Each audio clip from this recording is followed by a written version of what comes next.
नमस्कार, आपण पाहत आहात युवा मराठी न्यूज महाराष्ट्र। विटा शहरातील बजरंगनगर परिसरात झालेल्या घरफोडीच्या गुन्ह्याचा विटा पोलिसांनी छडा लावला आहे। दयानंद रावसाहेब चव्हाण यांच्या घरातील कपाटातून सोन्या चांदीचे दागिने चोरीला गेल्याची तक्रार 15 ऑगस्ट रोजी विटा पोलीस ठाण्यात दाखल झाली होती। या प्रकरणाचा तपास करत असताना विटा पोलीस ठाण्याच्या गुन्हे प्रकटीकरण पथकाला गोपनीय माहिती मिळाली।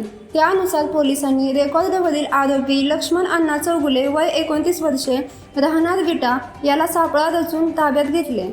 पोलिसांच्या तपासात आरोपीने चोरीची कबुली दिल्याचे पोलिसांनी सांगितले आहे।